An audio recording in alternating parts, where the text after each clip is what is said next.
Senhoras, senhores, internautas que neste momento estão conectados com o Centro Espírita Obreiros do Porvir, o nosso boa noite. Gostaria de, neste momento inicial, fazer uma observação. Havia um planejamento desta palestra para a segunda-feira passada, dia 19 de julho, entretanto, tivemos problemas com a conexão. E 19 de julho é o Dia Nacional da Caridade, instituído através da Lei de número 5.063, do ano de 1963, quando, então, presidente Humberto Castelo Branco. E a caridade é esse processo de somar alegrias, diminuir os males, multiplicar as esperanças e dividir a felicidade. Assim nos apresenta Emmanuel. Então, desta forma, preparamos um pequeno vídeo com imagens dos nossos trabalhos e, sempre que possível, colaborem conosco. Vejamos.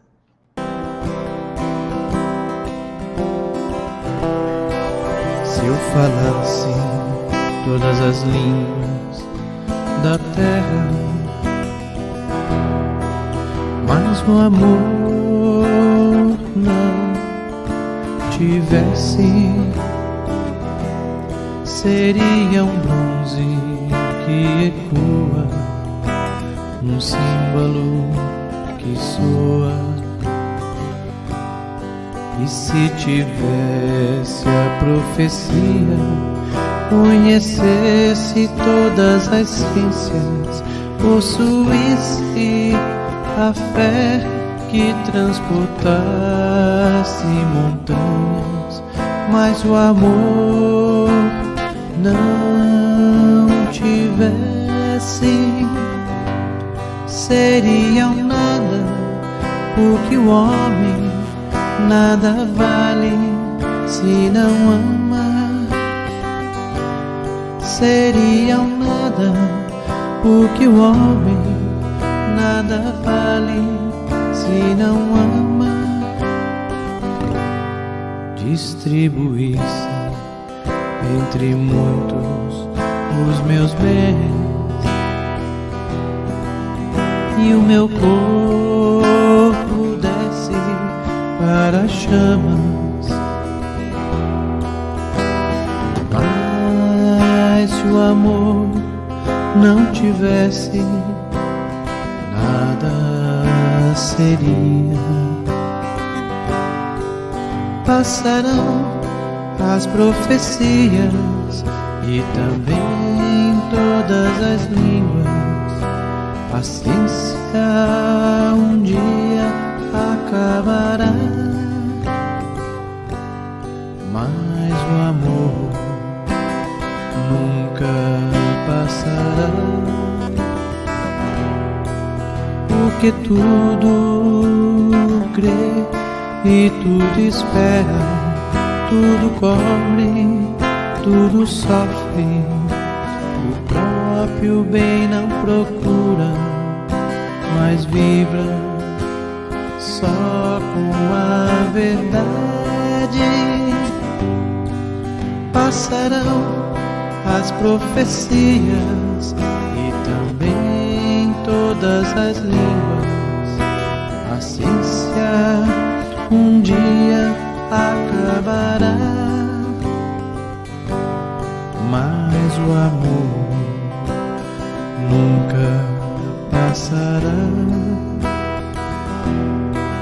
Porque tudo crê e tudo espera, tudo cobre, tudo sofre. O próprio bem não procura, mas vibra só com a verdade.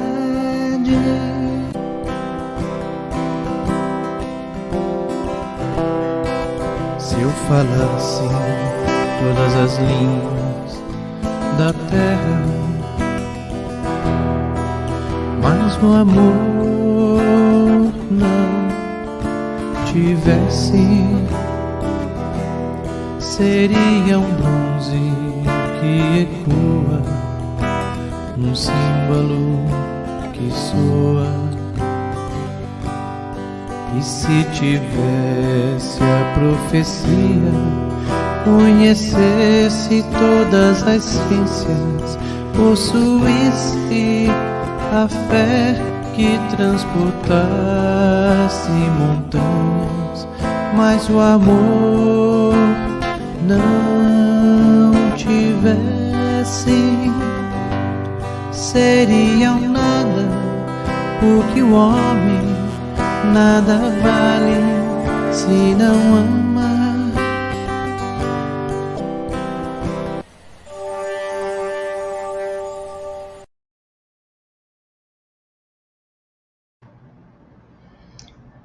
Estamos aqui diretamente do Centro Espírita Obreiros do Porvir, neste momento, então, de palestra híbrida, de forma simultânea com o canal Rádio Espírita Esperança. Sigam-nos nas redes sociais, no Instagram, no Facebook, no YouTube, obreirosdoporvir.com. E sempre que possível, possam compartilhar as nossas palestras, deem desde já o like para que isso aumente a visibilidade do tema proposto para esta noite. Então, assim, vamos à nossa prece inicial. Amado Mestre Jesus, neste momento conectados convosco, com a assistência dos benfeitores espirituais que assistem os trabalhos desta casa, agradecemos por mais uma oportunidade de expandir o pensamento da doutrina espírita com a base e fundamentação no teu Evangelho. Rogamos as bênçãos de paz, de luz, de serenidade, envolver o palestrante desta noite, bem como o Senhor, que neste momento todas as energias salutares possam envolver o nosso planeta em vibração de amor e gratidão. Amado Mestre Jesus, que o Senhor possa sempre estar conosco e nós possamos permanecermos todos em conexão íntima convosco. Bendita seja a vossa presença em nossas vidas, hoje e sempre. Que assim seja. O tema desta noite é o pensamento cria a vida que procuramos. James Ney, ele que é baiano, soterapolitano, coordenador do grupo de estudo da obra A Gênese, da Casa do Caminho, em Salvador. Conferencista espírita e membro do Movimento Espírita Federativo da FEB. Seja muito bem-vindo, James.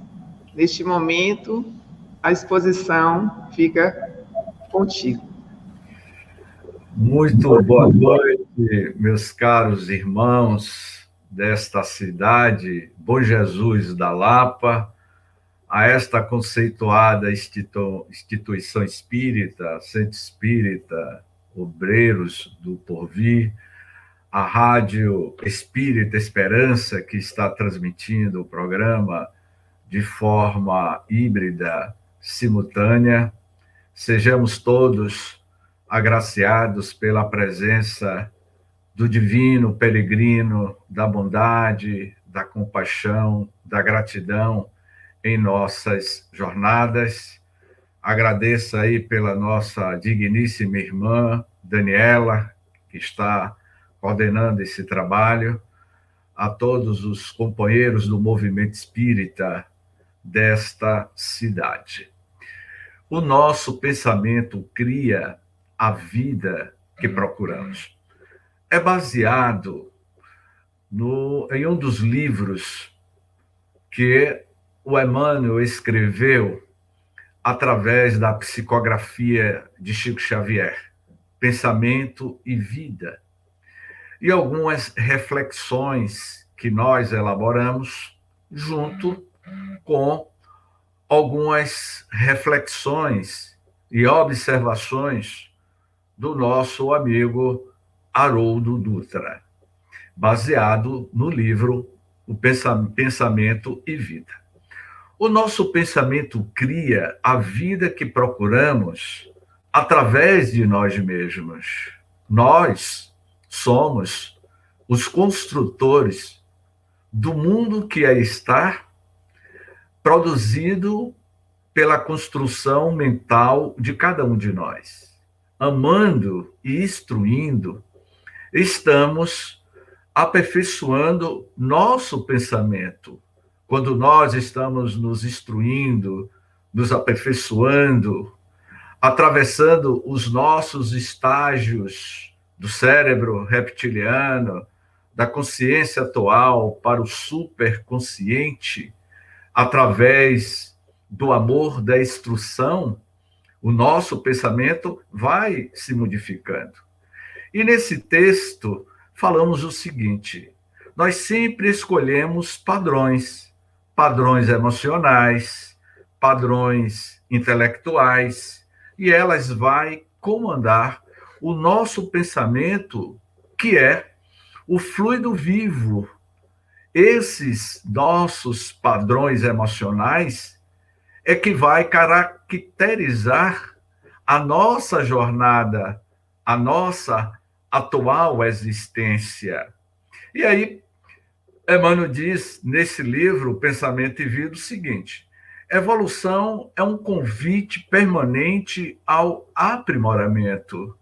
Todos nós estamos constantemente em evolução. Fritz Joff Capra, quando esteve aqui em Salvador, o autor do livro Tal da Física, ele iria dizer, em 2004, aqui em Salvador, nós não evoluímos com o planeta Terra. E aí ele deu uma pausa para que todos pensassem. Nós não evoluímos no planeta Terra. E ele iria completar. Nós evoluímos com o planeta Terra. Tudo está em evolução, desde uma bactéria até o ser mais complexo, que somos nós, estamos em evolução.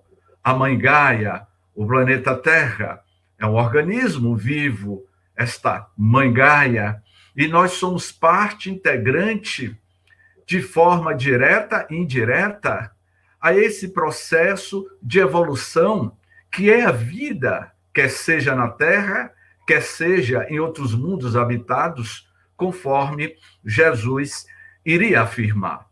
Mas, dentro das nossas reflexões, perguntamos o seguinte: karma, expiação, provação?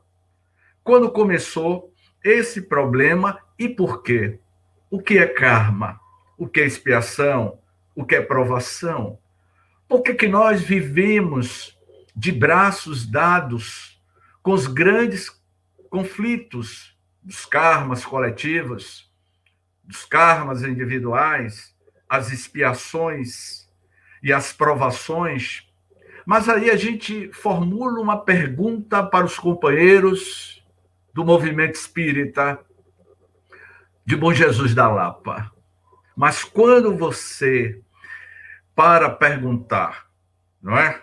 Quando começou esse problema, eu diria que esse problema da nossa expiação, do nosso karma ou das nossas provações, começou há 1000 anos atrás. Onde é que se originou as nossas provações? Os problemas que cada um de nós vivemos começou ontem, na atual existência? Ou nas infinitas existências que já vivenciamos? Então, é uma pergunta fundamental. Por que eu vivi e por que eu vivo esse problema? Atualmente, o problema do coronavírus. Por que a humanidade está nesse processo coletivo de depuração através de uma pandemia? Existem provas individuais, como há provas coletivas da humanidade. A humanidade está passando por um processo expiatório, a humanidade está passando por um processo de provação, ou a humanidade está passando por um processo kármico coletivo, oriundo das nossas ideologias mentais. Siddhartha Gautama, Buda, ele iria afirmar há mais de 3.000 anos: somos o que pensamos. Com pensamento, construímos o mundo. O mundo nada mais é do que a construção dos seus próprios moradores. Portanto, o que Buda afirmava, que o planeta Terra, a humanidade, reflete os estados psíquicos, emocionais das criaturas humanas. Joana de Ângeles, em uma das suas obras, ela iria afirmar: nós produzimos por dia 60.000 pensamentos por dia. Imaginem vocês multiplicar 60.000 por 8 bilhões, que é a população atual do planeta Terra. Teremos trilhões de pensamentos sendo jogados para a psicosfera do planeta Terra e criando padrões emocionais oriundo das nossas próprias matriz. Então, quando nesse texto a gente levanta outras reflexões, a pergunta difícil de responder: quem é você? Quem realmente é Daniela? Eu vou mexer com Daniela. Quem realmente é Daniela? Quem realmente é João? Quem realmente é James Ney? Afinal de contas, quem realmente você é? Já fizemos essa pergunta? Então, eu diria o seguinte: você é a atual personalidade de hoje, ou a atual personalidade de hoje é uma etapa da sua jornada? Portanto, essa nossa personalidade é uma atual jornada milenar que cada um de nós estamos vivendo, e nas sucessivas reencarnações que já tivemos e as sucessivas reencarnações que teremos no futuro são consequências da criação dos nossos próprios padrões comportamentais. E aí a gente diz assim: em meios a essas múltiplas personalidades, fruto da pluralidade de nossas existências, eu diria, há alguns padrões emocionais, afetivos, mentais, que têm determinado as suas escolhas, que têm conformado a sua vida, que têm estabelecidos limites, limitações e talvez provações que não foi imposta por ninguém. Não é karma, não é expiação, não é provação, é simplesmente, meus amigos dos obreiros do porvir, é simplesmente criado por você mesmo. Prova e expiação é criado por você mesmo. Aqui na Terra não existe vítimas. Todos nós somos indivíduos nesse grande laboratório chamado planeta Terra, respondendo pelas suas ações e as suas atitudes. E aí, eu diria assim, que uma parte consciente de você nega, mas uma parte consciente pede, procura, grita, e você acaba repetindo padrões nos relacionamentos, padrões em suas escolhas, padrões nas suas atitudes, padrões que acabam determinando o seu destino. Então, não basta resgatar prova e expiação, não basta apenas resgatar, basta você mudar a sua atitude, a sua forma de ser, porque a lei da justiça, da reencarnação, que é uma lei divina, que é uma lei cósmica, ela tem essa função terapêutica de fazer com que o ser em trânsito, o princípio inteligente do universo, que é o espírito, nas suas sucessivas reencarnações, modificando o seu estado espiritual interno. Quando Jesus esteve na Terra, quando o amor veio à Terra, especialmente no momento em que Jesus pronunciava as bem-aventuranças, ele iria afirmar: bem-aventurados os puros de coração, porque eles verão a Deus. Para que a gente veja a Deus, teremos que ter coração puro. E ter coração puro é quebrar esses velhos paradigmas da alma milenar e descobrir o novo homem que existe em nós, como o doutor Saulo de Tarso, que quebrou os seus padrões emocionais na estrada de Damasco. Naquele mês de março da era Nissan, quando o Cristo aparece em forma de luz, Saulo de Tarso cai em queda redonda do cavalo e uma voz ressoa no seu inconsciente profundo, dizendo-lhe: Saulo, Saulo, por que me persegue? E naquele exato momento, Saulo automaticamente responde: Senhor, que queres que eu faça? Ali quebrava-se ou morria um velho homem para surgir um novo homem em outros padrões.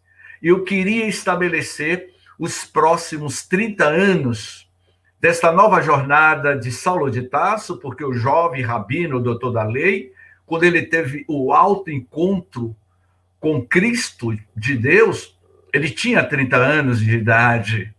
Ele iria viver aos 60 anos, quando seria decapitado. Mas foram 3 décadas, estabelecendo novos padrões no seu mundo íntimo. E o que Paulo de Tarso, agora não Saulo de Tarso, iria estabelecer como rota, como bússola de orientação para a modificação dos seus padrões mentais, seria a vivência do que eu chamo, meu amigo João, de o projeto da Boa Nova para a humanidade. Este grande projeto da Boa Nova, apresentado pelo Cristo, e legou à humanidade este tesouro que, no dizer de André Luiz, no livro Conduta Espírita, iria afirmar: os espíritas são os milionários da felicidade. Sabe por que a nossa amiga Daniela, ela é a milionária da felicidade? Porque ela detém o conhecimento transcendental da doutrina dos espíritos, que nos lança de súbito a outros padrões elevados, que aumenta as nossas frequências mentais.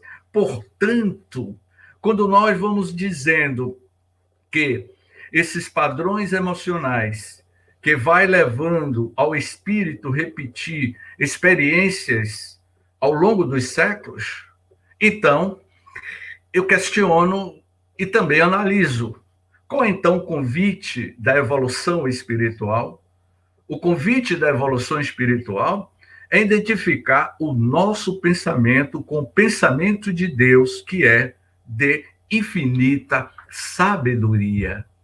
A grande proposta de João da Cruz, o místico espanhol, nas cartas ao Cântico, João da Cruz iria afirmar a quem realmente você deve amar.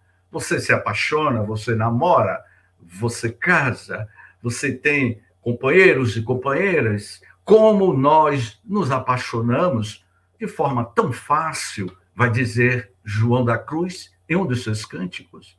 Mas ele vai dizer por que nós não nos apaixonamos por Deus.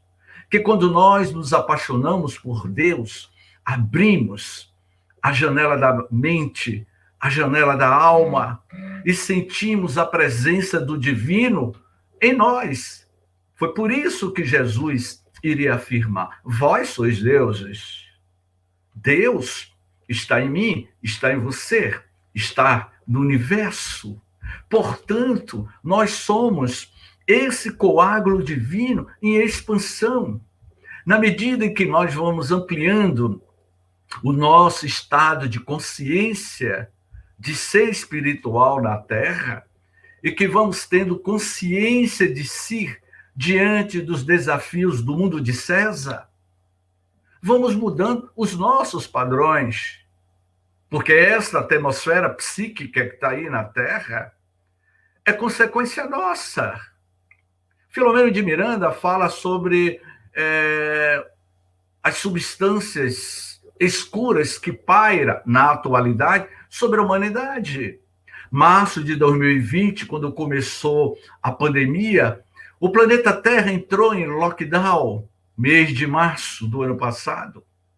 O planeta desacelerou, como vai dizer Augusto Cury, em uma das suas obras, Pais Brilhantes e Professores Fascinantes. Augusto Cury dá uma definição que eu achei muito interessante: a síndrome do pensamento acelerado. Nós vivemos com este pensamento acelerado, jogando pensamentos negativos, miasmas negativos, produzindo nuvens, quer seja em um ponto local, quer seja em uma coletividade maior. E quando o planeta entrou em lockdown e que diminuiu o barulho, as pessoas ficaram reclusas, ficaram olhando mais para si, um fenômeno ocorreu e foi registrado nos 5 continentes do orbe terrestre da Mãe Gaia. A Mãe Gaia começou a lançar vibrações. As pessoas começaram a comentar de ouvir uma espécie de corneta, de som. Esse som que foi ouvido por milhões de pessoas é o que nós chamamos de o campo de Schumann. 33,5 MHz é a frequência do campo energético, do campo gravitacional do planeta Terra. E como nós estávamos em silêncio interior, a gente começou a ouvir a vibração da Mãe Gaia. E isso foi registrado na cidade de Dias d'Ávila, onde nós temos um sítio. Por volta das 3 horas da manhã, eu ouvia uma vibração. André Luiz, em suas obras, ele vai falar dessa vibração.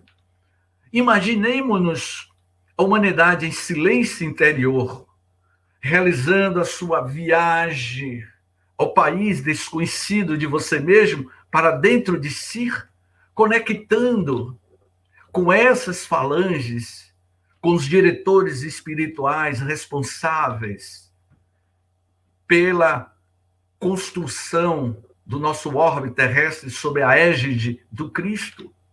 Portanto, quando dizemos assim, a vida espiritual, na sua amplitude, é uma trama de escolhas e consequências, não erro e punições. Escolhas e consequências. Portanto, não são erros, não são consequências, são as nossas escolhas. Escolhas essas que Jean-Paul Marat, um dos cabeças da Revolução Francesa, em 1789, na França, o mundo estava estarrecido com a queda da Bastilha, 14 de julho de 1789. Imagine os padrões emocionais. Eu só vou falar do Jean-Paul Marat e Camille Desmoulins. Eu só vou falar desses dois. Tem outras figuras da Revolução. Mas eles foram o estupim da Revolução. Um dos estupins da Revolução. E Camille Desmoulins, ele era um jornalista inflamado. Jean Paul Marat, ele era médico, mas iria escrever e ter um jornal chamado O Amigo do Povo, e que a retórica desse jornal na época da Revolução Francesa era de uma linguagem virulenta, e ele apoiou a execução dos reis da França, Luís XVI e Maria Antonieta. Todos eles foram decapitados. Foram praticamente 9 anos de incertezas na França, em Paris, do século XVIII. Mais de 30 mil pessoas perderam a vida. Pouco tempo depois, 58 anos depois, de 1799 a 1857, iria surgir uma obra exatamente no coração aonde explodiu a Revolução Francesa. E muitos desses franceses que foram cabeça da Revolução Francesa, muitos espíritos que viveram na França, iriam reencarnar onde, meus amigos dos obreiros do porvir, uma boa parcela desses franceses reencarnaria ao longo do século XX aqui no Brasil. Camille Desmoulins, que foi um jornalista, mais tarde se tornaria diretor da Federação Espírita Brasileira, aonde ele seria o responsável pelo reformador. Luciano dos Anjos, que foi diretor da FEB, era a reencarnação daquele jornalista revolucionário, Camille Desmoulins. E como Luciano dos Anjos, ele ainda, na atual existência, ele iria, Daniela, repetir os padrões da época da Revolução, criticar o movimento espírita brasileiro. Então, em uma única existência, a gente não aprende, porque a gente vai repetindo os padrões. E outro, que provavelmente pode ter sido ele, não é? O Marat, que foi médico, que escreveu, fundou o Jornal do Povo, ele era um revolucionário, também foi decapitado, reencarna no Brasil, no estado do Rio de Janeiro, e vai se tornar uma figura que todos vocês conhecem, Carlos Lacerda, que foi o estupim para a queda de Getúlio Vargas. Quem conhece a história de Getúlio Vargas sabe que Carlos Lacerda era um opositor ferrenho. Ele fez de tudo para derrubar Getúlio Vargas, e Getúlio Vargas chega às raias do suicídio pela pressão do povo e especialmente da língua afinada de Carlos Lacerda. Era Carlos Lacerda repetindo padrões emocionais da sua experiência quando viveu na França no período tumultuoso. Portanto, meus queridos irmãos, todos nós aqui não somos vítimas, somos criaturas divinas em busca do seu aprimoramento. E eu diria, então, que porque a lei divina, ela é pedagógica. A lei divina é pedagógica para todos. Não há diferenças nem de uma nem de outra. Ela jamais vai apresentar um problema que você não seja capaz de solucionar. Cada um de nós somos capazes de solucionar os nossos problemas criados por você mesmo. Então, uma pergunta que o nosso Peixinho sempre comentava na Sociedade Holo, na Federação Espírita, no grupo de autoconhecimento que nós participamos, Peixinho dizia assim, é justo e merecido o que nós estamos passando, meus amigos? Hein, Daniela? É justo e merecido o que nós estamos passando? É. Mas eu não fiz nada. Quem disse que você não fez nada? Onde é que está o seu HD mental? Todas as nossas atitudes, todas as nossas ações ficam registradas na contabilidade divina da tua própria consciência.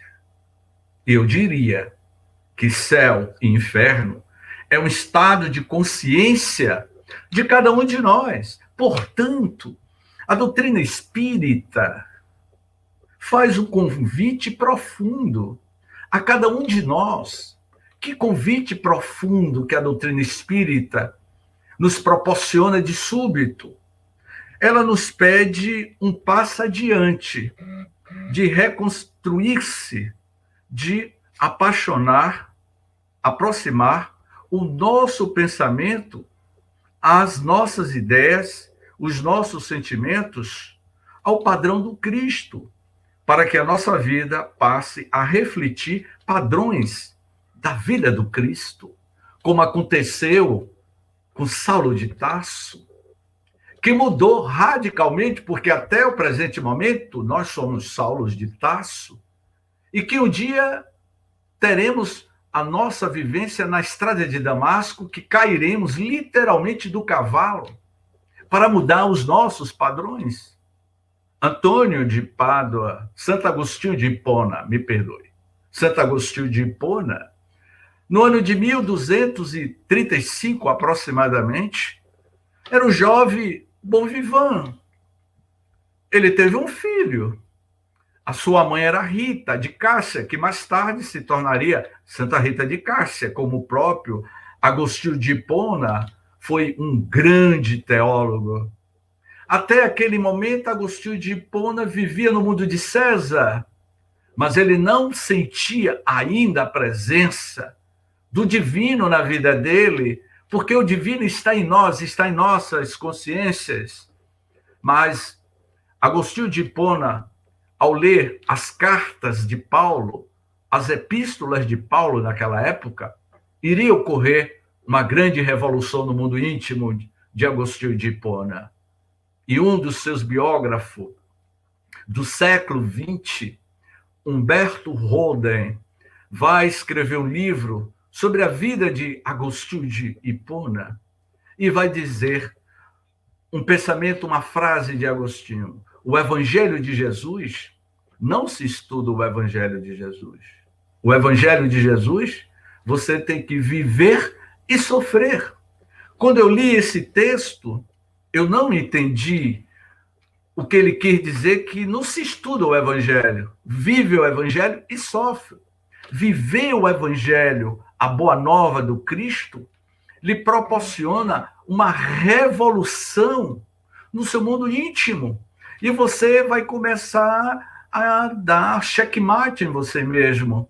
Você vai entrar em conflito com o seu mundo íntimo, porque é uma proposta de uma autocatase, de transformação de dentro para fora. Portanto, estudar o Evangelho, trabalhar a Boa Nova, entrar na casa espírita, nos obreiros do porvir, é muito fácil, mas deixar que a essência da mensagem espírita cristã, do Evangelho do Cristo, revolucione o seu mundo íntimo, é muito difícil. O Anselm Grün, um grande teólogo, monge alemão, contemporâneo, ele iria escrever um livro, O Amor como Revolução.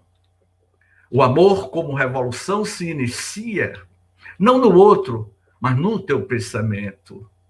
Esse nosso pensamento que vai criar novos padrões.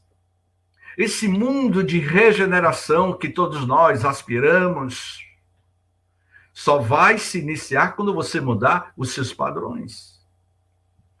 Porque eu falava recentemente em um programa de TV que se você ainda, em pleno século XXI, no meio da pandemia, você caça um ser humano como se estivesse caçando animal, comemorando a morte do injusto,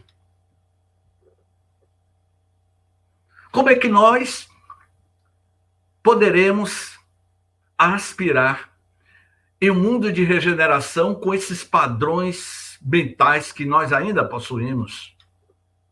O mundo de regeneração, o mundo das bem-aventuranças só ocorrerá quando você construir as bem-aventuranças em você mesmo. O mundo de regeneração não se inicia no outro, mas em você. Mude os seus padrões emocionais. Quando Jesus afirmou que há muitas moradas na casa de meu Pai, ele se referia nos mundos habitados das civilizações super avançadas. Também ele se referia ao mundo espiritual, que nós somos de origem espiritual. A nossa verdadeira pátria é o mundo espiritual, e não o mundo de César, o mundo físico. Tudo isso é transitório. Mas também Jesus se referia, na minha análise psicológica, que as grandes moradas estão dentro de nós e que é desconhecido de nós mesmos. Quantas moradas existem em nós? Hoje eu estou já me esnei.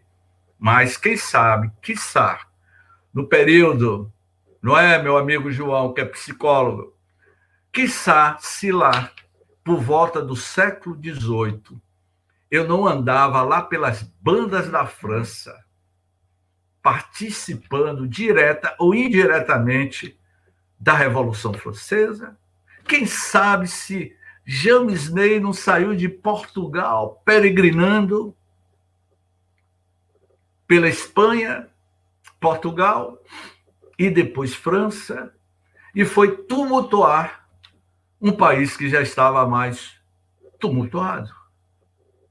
Portanto, meus queridos irmãos, essas futuras moradas, as bem-aventuranças, só vai se tornar possível um mundo regenerado quando você mudar os seus padrões mentais. Foi por isso, eu torno a afirmar, que Buda iria dizer, somos o que pensamos. Com o pensamento construímos o mundo. E é neste mundo que nós vivemos. Então, nas nossas considerações finais, eu vou dizendo, nós vamos nos aproximando desses padrões na medida que incorporamos esses padrões à nossa vida. Vamos experimentando a cura. Não se trata de uma cura física, trata-se de uma cura profunda, de uma mudança de valores e de uma mudança de postura diante da vida espiritual. É disso que fala o Espiritismo em nome de Jesus. As grandes transições que estão ocorrendo no planeta Terra é uma transição do ponto de vista ético, moral e espiritual. É isso que a doutrina espírita fala, porque a doutrina espírita é o cristianismo redivivo nas suas bases primárias, lá da Casa do Caminho de Simão Pedro. E quando eu vi a abertura do programa, falando sobre as atividades sociais dos obreiros do porvir, essa instituição que eu não conhecia, com obras sociais, relembra o tempo das atividades sociais da Casa do Caminho, da época de Simão Pedro, que era com amor, com dedicação, desprendimento dos bens materiais. E aí, nós vamos concluindo sobre os nossos padrões mentais. Você não será mais a mesma pessoa se você enxergar, se você perceber, se você visualizar quais são os seus padrões mentais, quais são as linhas que estão definindo o seu destino espiritual, quais são os elementos, os padrões, decisões e escolhas mais profundas. Se você enxergar, você não será mais o mesmo. Enxergue a você mesmo. Olhe para o seu mundo íntimo, quebre as suas placas tectônicas emocionais. Periodicamente, vi uma tsunami em japonês, que em português é uma onda gigante. Essa onda gigante nos toma periodicamente e quebra a nossa placa tectônica, que é o ego, que é essa estrutura egóica, que é o egoísmo da humanidade, que é a chaga moral da humanidade, tanto o egoísmo, tanto quanto o materialismo. Então, seguir o Cristo pede primeiro enxergar, admitir e olhar a você mesmo.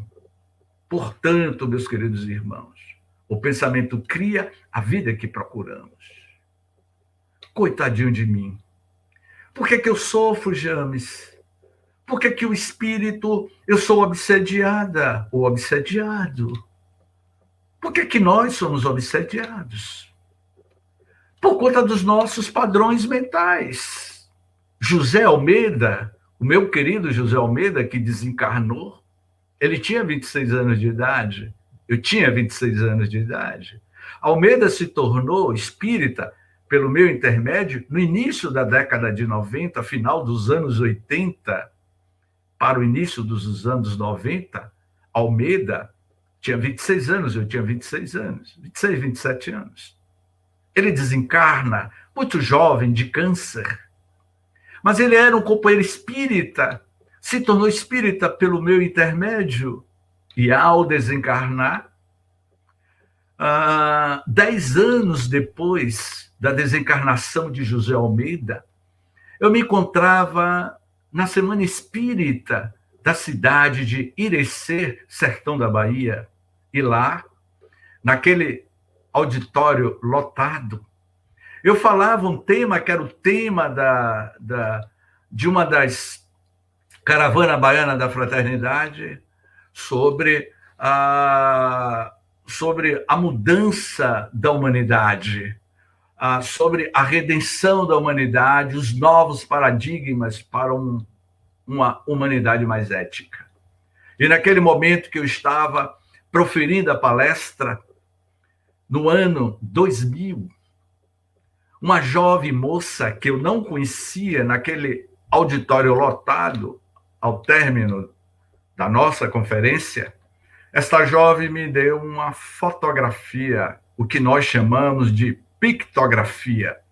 Na medida que eu realizava a palestra, ela ia pictografando, fazendo a pintura mediúnica, e ao encerrar, ela vem na minha direção, me dá uma fotografia e me diz assim: enquanto o senhor falava, eu vi o espírito de um jovem ao seu lado e ele pediu que eu desenhasse o seu rosto, o meu rosto, e o rosto dele, perdão, e que você saberia de quem se trata. Quando eu peguei a fotografia desenhada, era a foto de José Almeida, 10 anos depois da sua desencarnação. Eu fiquei surpreso que 10 anos depois, Almeida ainda continuava nos acompanhando. Eu saberia depois, em uma comunicação psicofônica no Centro Espírita Humberto de Campos, aqui em Salvador, que ele, Almeida, depois que desencarnou, ele recebeu autorização para nos acompanhar durante uma década, me ensinando, me intuindo, me inspirando e ele aprendendo, porque o aprendizado é mútuo. O aprendizado são de vias dupla, do mundo espiritual para a Terra, da Terra para o mundo espiritual. E quando você se torna esta antena parabólica, receptiva aos pensamentos edificantes dos nossos entes queridos que já partiram, certamente vai mudando os nossos padrões. Portanto, a história de Almeida poderia ser o inverso. Quantos espíritos obsessores que sintonizam conosco e levam mais de 10 anos, uma vida inteira, por conta dos nossos padrões. Esse livro, que eu não vou falar, No Rumo do Mundo de Regeneração, ele fala exatamente isso, João, sobre os padrões psíquicos criados em plena pandemia. Pessoas que desencarnam em estado de desesperos psíquicos mentais. por conta dessa sincronicidade, dessa sinergia entre o encarnado com o desencarnado. E eu encerro de forma bem-humorada sobre os nossos padrões mentais. Eu viajei, eu ando muito na Chapada Diamantina, no Vale do Pati. Conheço há 16 anos que eu ando na Chapada, especialmente Vale do Pati. Há uns 14 anos, aproximadamente, atrás, eu viajei com um amigo da Casa de Oração Bezerra de Menezes de férias. Era o mês de janeiro. E eu disse assim, meu amigo João, eu não vou sair de férias, não vou fazer palestras, não quero ninguém me ligando, até porque lá no Vale do Pati não pega sinal. E disse de forma bem-humorada o meu amigo Edilto, da Cobem. Edilto, vou tirar férias dos espíritos, do meu mentor espiritual que se chama Irmão Germano. Como se a gente tivesse esse poder de tirar férias dos próprios mentores espirituais, enfim. Eu viajei.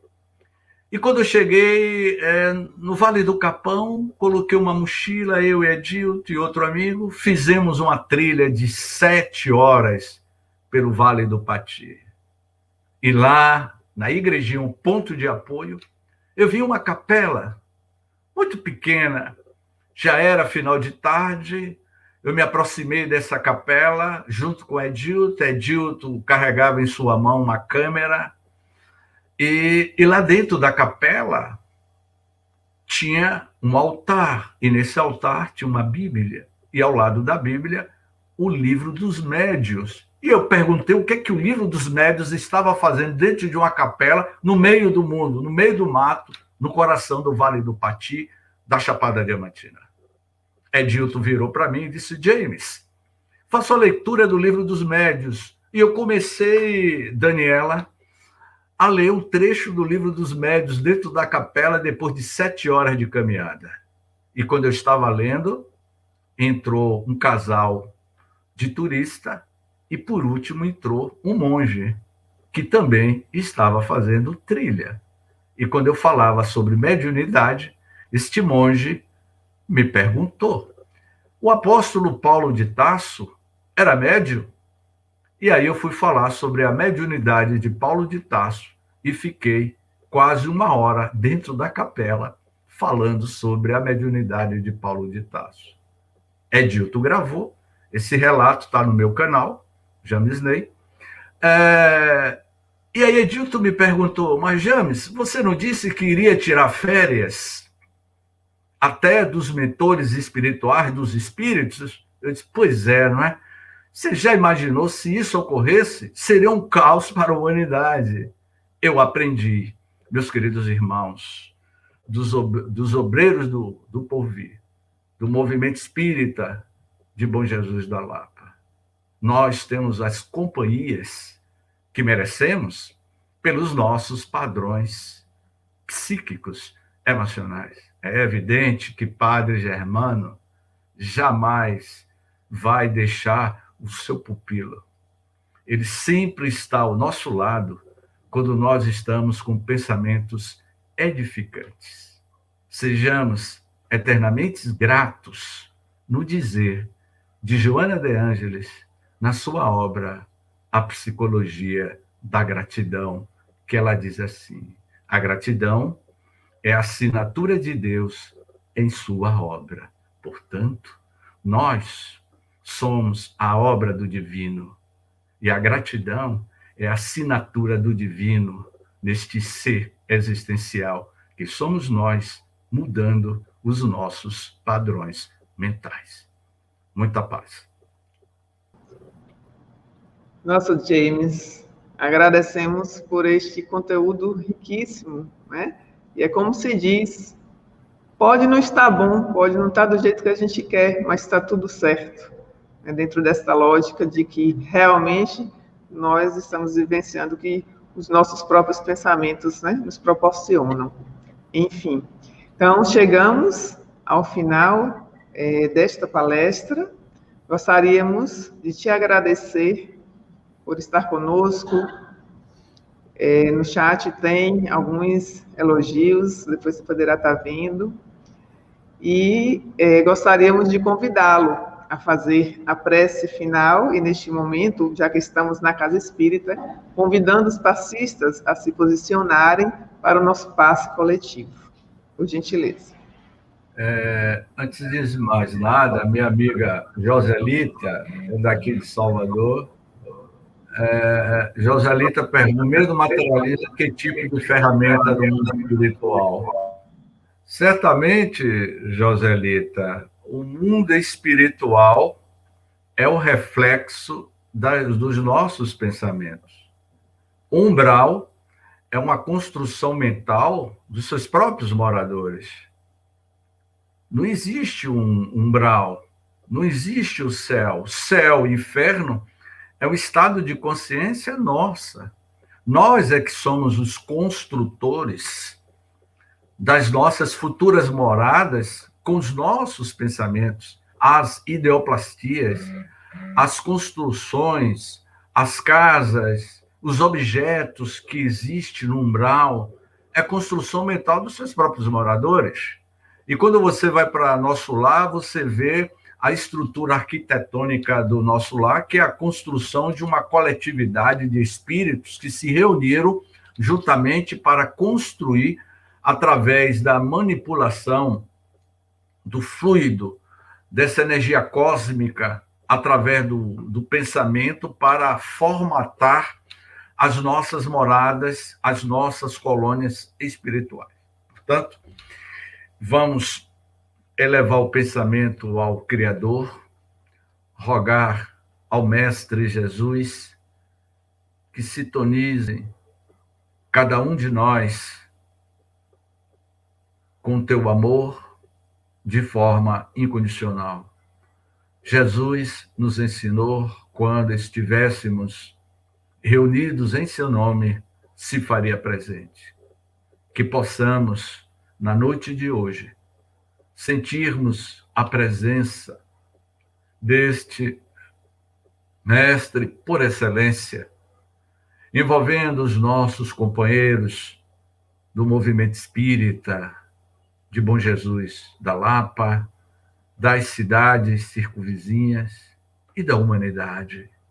Sejamos eternamente gratos por esta doutrina que judiciosamente André Luiz iria afirmar: os espíritas são os milionários da felicidade.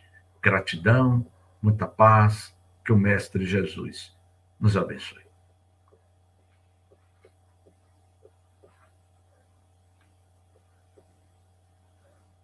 Está desligado o microfone. Obrigada, James. Agradecemos a todos que encontram-se aqui no Centro Espírita, Obreiros do Porvir, bem como você que está aí em casa, sintonizado conosco. A você, James, a nossa gratidão. Jesus o abençoe. Ok, boa noite. Muita paz.